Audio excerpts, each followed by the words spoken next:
David Toft, sad day, mate. Let's just quickly, before we get into the Seagulls, the passing of the Queen, mate. Part of obviously your homeland, England.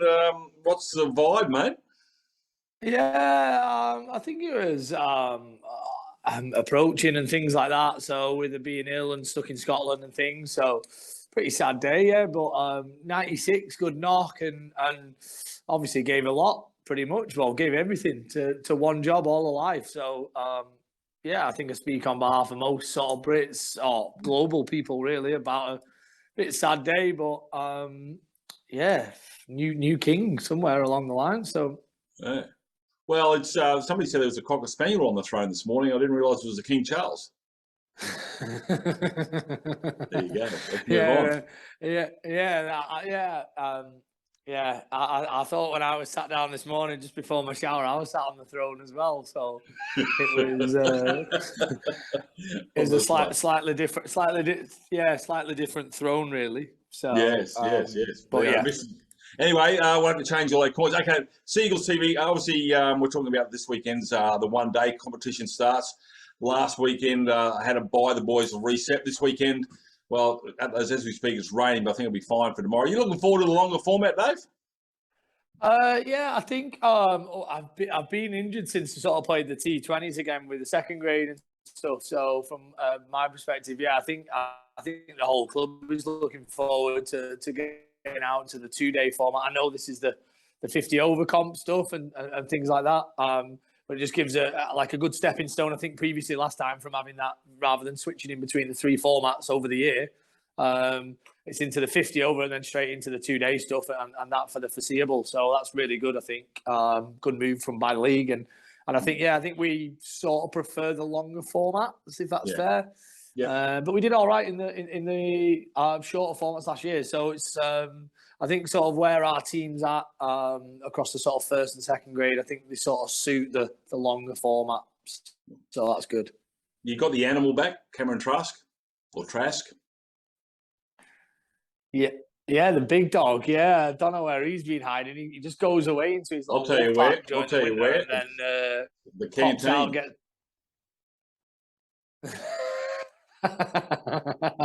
front of the line. Totally. If you're behind him, mate, your history, you got to go away starving. Yeah. He pops back up, gets 3 for and 70, so we'll let him off. Exactly. But it's a strong lineup. You've obviously got Nick King batting down the order as well. Cameron Trask. You've got Corey Hunter and a pretty good bowling attack too, actually. Yeah, look, I think where we're at as a team and a club, it's obviously progressive and developing. We've got some tough tasks ahead, but the other way by improving and some of the younger lads, especially playing against better players, is really good for their development. I think from the lineup that we've got, it just everyone sort of knows their role, which is really good.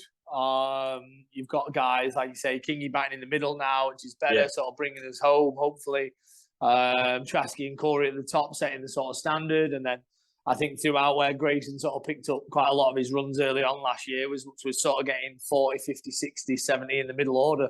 Yeah. So yeah, and I think obviously the bowlers with white ball, I guess it's still a little bit dependent on who comes in and who's batting. Sort of if they're on a bit of a flyer, anyone who bowls can go around the park. So now looking forward to the next sort of 3 weeks, I think, with the one-dayers. Yeah. I think we learned a lot of lessons about Bill Aubrey last year, and we need to really pitch it up. It's up against Toombul. Anything short, you're going to get absolutely carded. And I think when we pitched it up, we certainly challenged the side, especially the back end of the season. 100%. I think we've had a chat about that during sort of training and things like that of obviously going for boundary square of the wicket, which generally obviously means it's been too short. So we're looking at that and getting guys hitting down the ground to slightly longer boundaries, sometimes into the wind.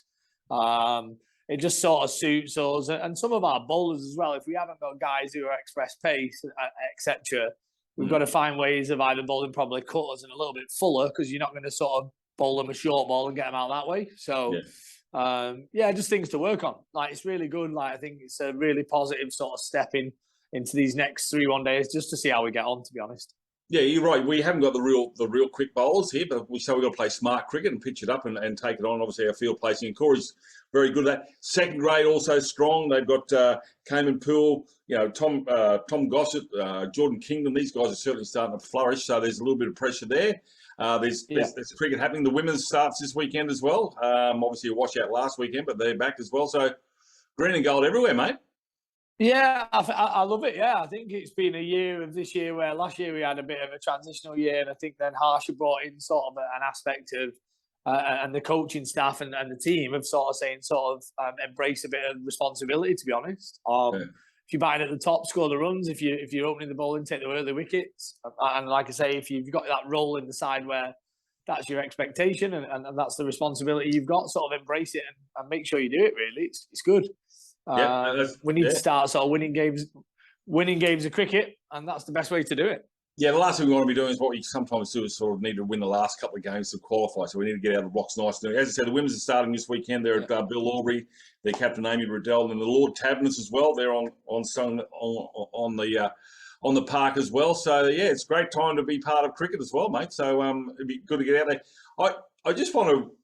Somebody hacked our account. They had a photo of you at the beach. I have no idea where that came from, mate. I apologise. You're a dog. Eagles TV broadcast. You're a dog. You're a dog. I love you having a laugh at my expense. It's a good job I embrace it.